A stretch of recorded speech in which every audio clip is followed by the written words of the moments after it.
It's Saturday, y'all, so I figured I'll play a little Love is the Message, one of my favorite songs. Just waiting to see if anybody else is on. I know it's the middle of the day. This is a quick Saturday message. It's something that was on my heart.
Grace and peace. Greetings, beautiful souls. This is Phoenix Love.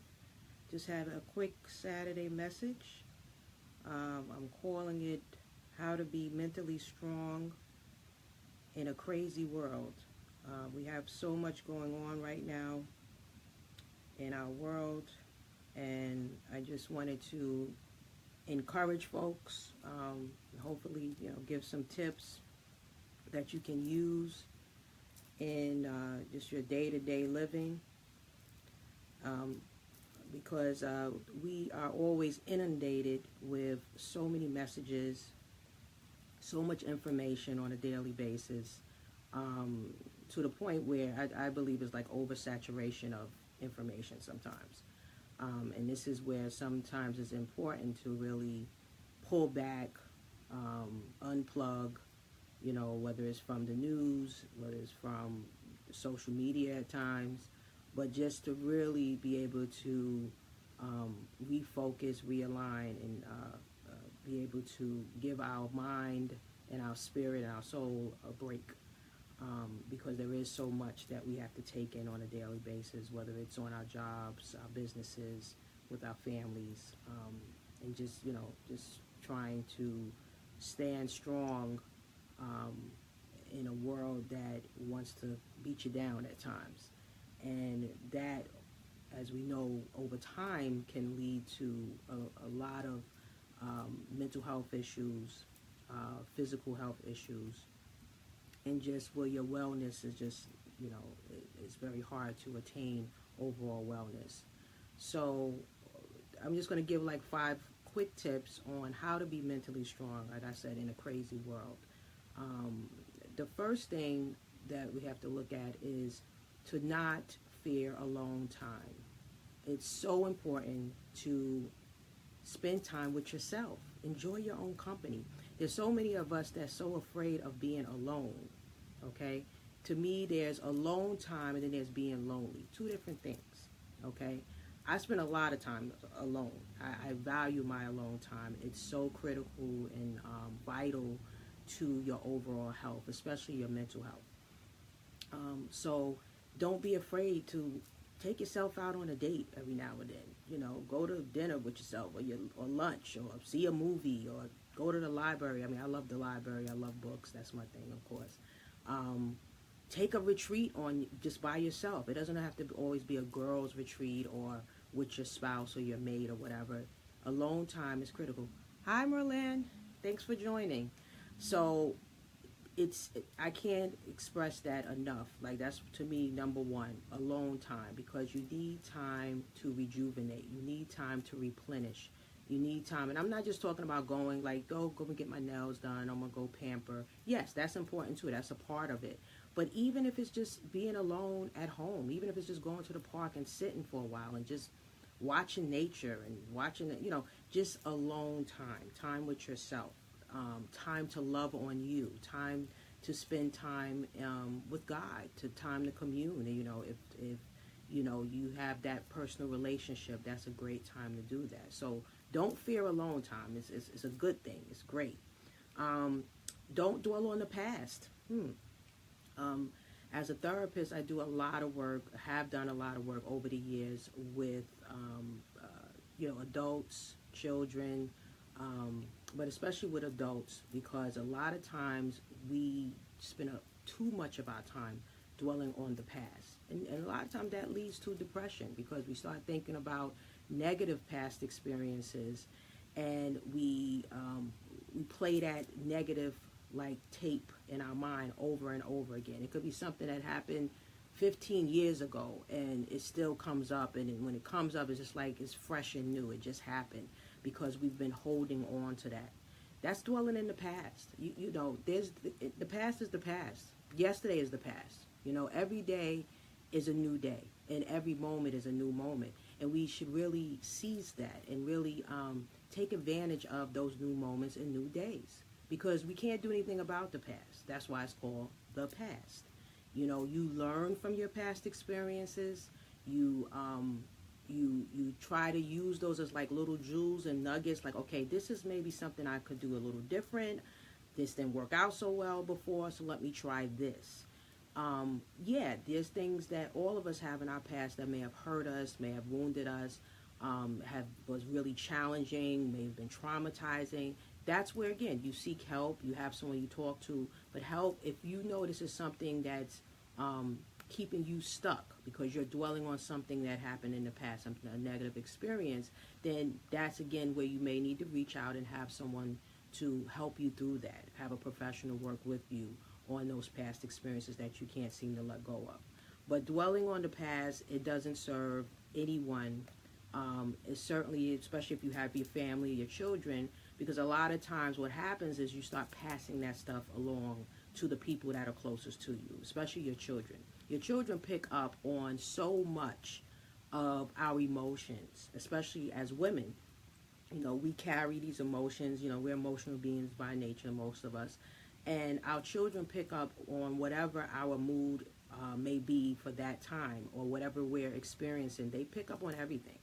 So we have to be mindful that if we're holding on to something that have devastated us in the past or have hurt us in the past, that we're not only maybe hurting ourselves and doing something to ourselves, both physically, emotionally, psychologically, but we also, that energy is being put out in our households where it can affect our loved ones, our children, our spouses, people that we're closest to. So be mindful, if nothing else, if it's not taking care of yourself more, but also thinking about those that are around you when you're holding on to things that happened in the past, or you keep bringing it up in conversations, or maybe you're getting into altercations with your mate or whatever about things that happened to the past. Listen, know about that, been there, done that, and I had to get delivered from that so that I can speak about that personally, because when you hold on to those things, it keeps coming up and coming up, because it's like something that's just a negative thing that's boiled up inside of you, and because you haven't dealt with it, it keeps rising to the top when certain things may remind you of whatever that situation was. So it's so important to not dwell in the past, and if you need help, seek help. Get professional help, someone to talk to. The third thing is, don't feel the world owes you anything. Like I said, this is a crazy world. We know there's a lot that's going on, a lot of devastation, a lot of violence, a lot of natural disasters. There's a lot going on right now. So it has people on edge. It has people very tense and maybe feeling discouraged, maybe feeling overwhelmed. But in all of that, we have to always take responsibility for what we can do. And be accountable for what we have control over. A lot of times our stress and our feelings of anxiety or depression, it comes from because we're trying to control things or change things that we have no control or no way of changing it. You know, there's certain things we just don't have any control over. So we have to let that go.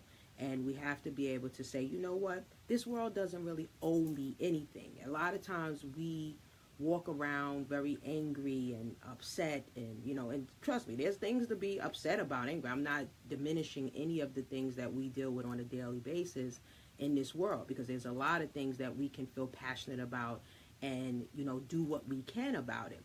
But when you start thinking in your mind that someone owes you something, or the world owes you something, or this shouldn't be, and get on kind of this soapbox, that's eating you up. That's almost like internalizing all of the negative energy that's out there already, and you don't want to do that. That is not good for you physically. That's certainly not good for you spiritually, and definitely not good for you mentally. All that's doing is putting a burden on your spirit about things that you don't necessarily have control over. You understand? There's things that we can control, and we do those things, whether it's signing petitions, making sure you're voting. If it's things within your family, okay, can I talk to this person? Can I figure something out here? If it's things you have control over, yeah, you do something. I'm not saying to be inactive. But when you start looking at things from the perspective that someone owes you something, you know, then again, when you feel like somebody owes you something, a little bit of that is like giving away your power. Because then you're saying, okay, what if they don't give this back to me? Then what? And that's the question you have to ask, you know, especially on larger, more global issues like this world owes me, you know, some reparations because fill in the blanks, or this world owes me, or this person owes me. Once you get into that position, even making that statement, it puts you more on the defense, and it puts you in a place where you don't have power. And that is, you know, and people know that, watch my videos before and know me personally, I'm more for do not give away your power to anyone. And that, sorry about that, that right there alone, that puts you in a position where you already can feel less than, or feel like you don't have enough or be enough. And you don't want that. So don't expect that the world owes you. Sorry, my son is trying to call me, so I'm getting his calls on my thing. So anyway, so real quick, so I can find out what's going on with him. Don't worry about pleasing everyone. That's another thing. Do not worry about pleasing everyone. That's another thing that we're always, yes, exactly, Maria. We don't give away our seat of power. We know about that from Sacred Woman, yes. But the other piece of it is pleasing. We have a lot of us that are people pleasers, especially as women. You can't please everyone. You can't please everyone. I can't say this enough. And don't try to please everyone, okay? Try to, you know, take care of yourself. You try to, you know, take care of your families. You know, pleasing, when I say that, even with your families, you can get into a pleasing mode with your family. I got to do this, and I have to take care of that, and I have to go make sure I'm volunteering at the church, and I got to go to my organization and help out with sister so-and-so. You can't please everyone. The word no, N-O with a period, is okay. It's okay. And I'm especially speaking to my sisters. It's okay to say no, and it's okay to stand firm in saying no. You know what? I can't do that today. You know what? I'm not able to come and volunteer. You know what? I can't help out with, you know, cousin so-and-so. You know what? I can't give you money this time. You can't please everyone. Okay, you are going to wear yourself out. That is definitely a way to weaken your mental, is when you're constantly feeling like, oh my goodness, I didn't help so-and-so, and then guilt sets in. Guilt is not from God. Say it with me. Guilt is not from God. When someone feels guilty about something, that's not operating from a seat of power, and that's definitely not God ordained or God spirited. That is a place of scarcity. That's a place of lack. When you feel that you have to please, and then you feel guilty if you don't do something. You should never feel guilty, okay? And we've all struggled with that. I know I have, because I'm like, okay, this is the right thing to do, and I got such a big heart, and I'm righteous, and, you know, I want to, you know, be a good, you know, neighbor, and be a good Christian, or be, you know, fill in the blank, good mother, you know. But sometimes It is okay to say no. And truthfully, again, in this world that we live in right now, because there's so much that is vying for our attention, vying for our time, there's so many expectations that people have of us, whether it's on our jobs, our businesses, our families. You have so many people asking of you. You can't say yes to everyone and then expect for you to be on point with what you're called to do. Okay? Because a lot of times we are doing stuff and it's busy work. We're doing stuff for everybody else. We get last on the list. We'll put last on the list. And next thing you know, our goals are not being accomplished. You know, the things that we set out to do are not being done. And that's not a good place to be. So we always want to be focused on knowing what our goals are, knowing what we are here to do. And even if we're still figuring it out, write it out, journal. And that should be your primary focus. I'm not saying, you neglect your kids or your family. I'm not saying that. But you make time for you. You make time for your personal development. You make time for your whatever it is you're calling, and whether it's a business, whether it's a book, whatever it is, you make time for you to focus on that. Okay? And then that pleasing thing, that little thing in your mind that says, I have to do this for everybody else, that's going to start to diminish. You know why? Because you're not going to have all that time focused on that. Your focus is going to be where it's supposed to be. It's going to be in alignment. What has God called you to do? What is He asking you to do? What is put in your heart and your spirit to do? What do you want to do? And knowing what those things are and being focused and consistent with that plan. Because guess what? When you're doing that and when you're in alignment, everything falls into place. He brings the right people into your life. He brings the right opportunities. The right doors are open. And guess what? As doors open, there's something that's going to close.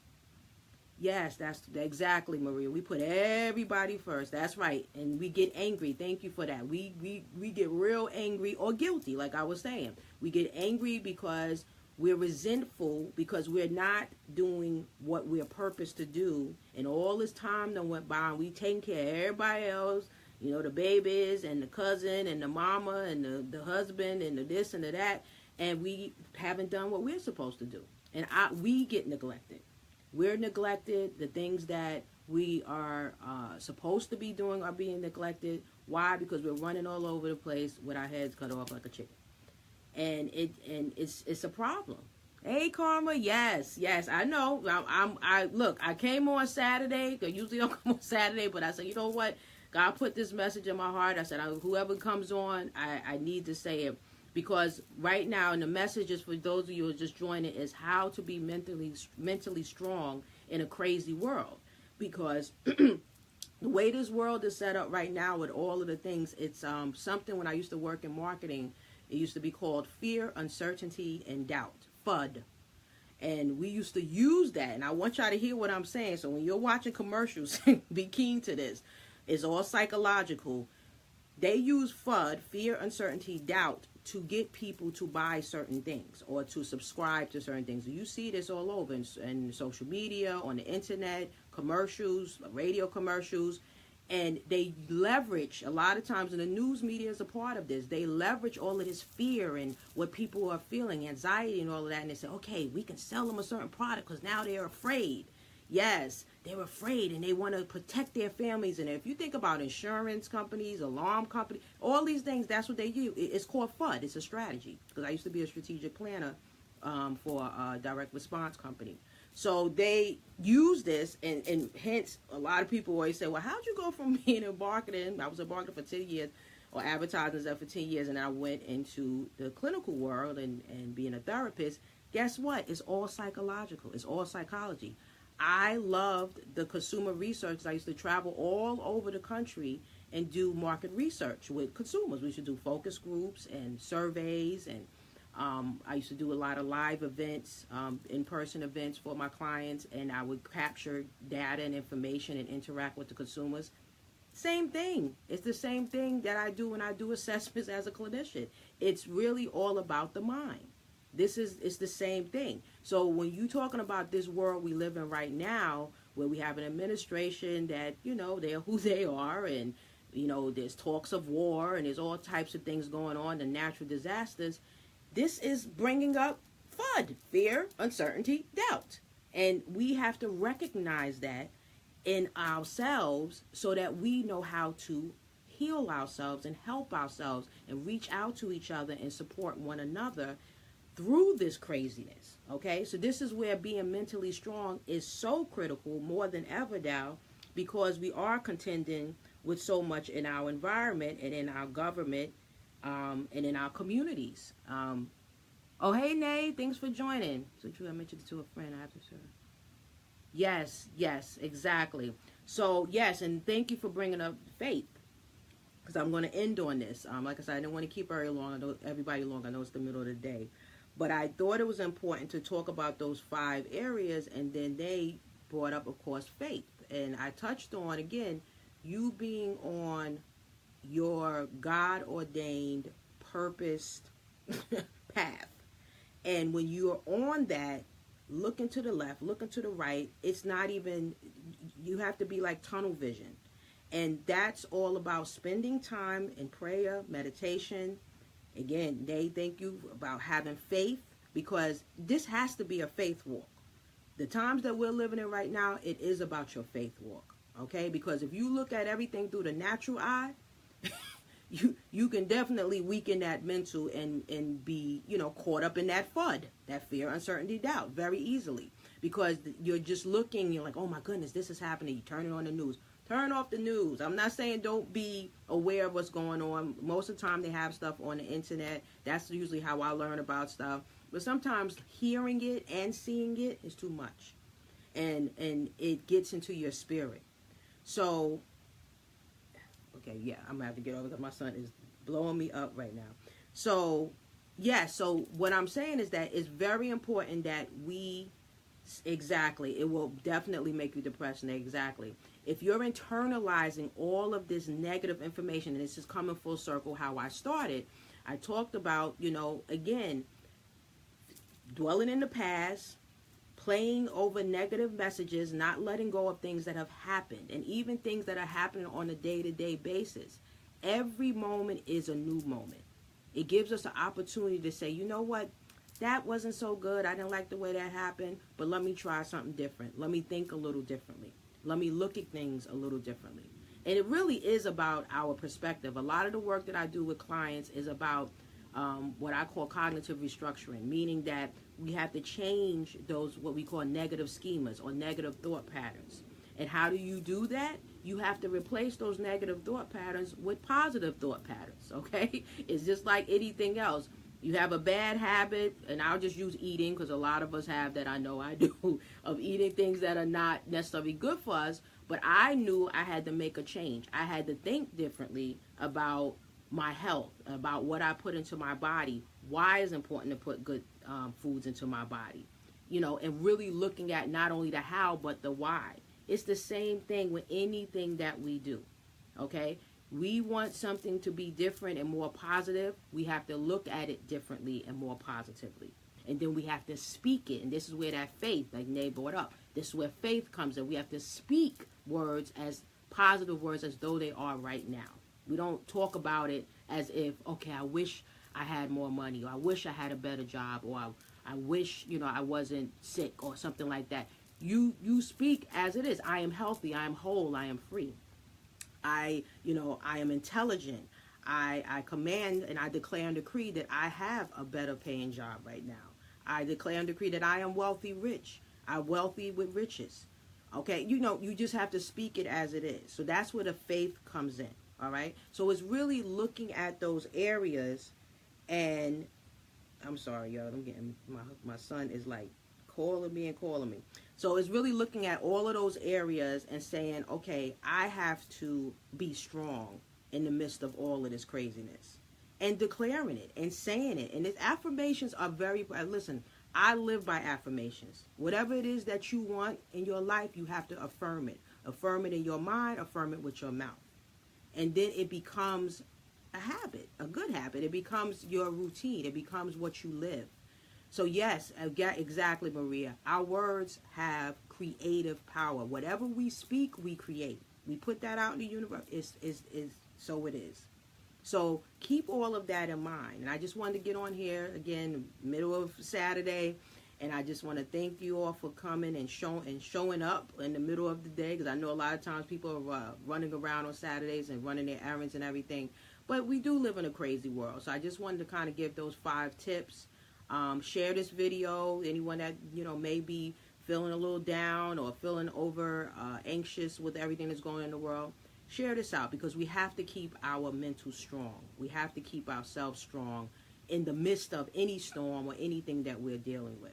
So again, this is Phoenix Love. Thank you for joining me, and have a blessed and wonderful day. Peace.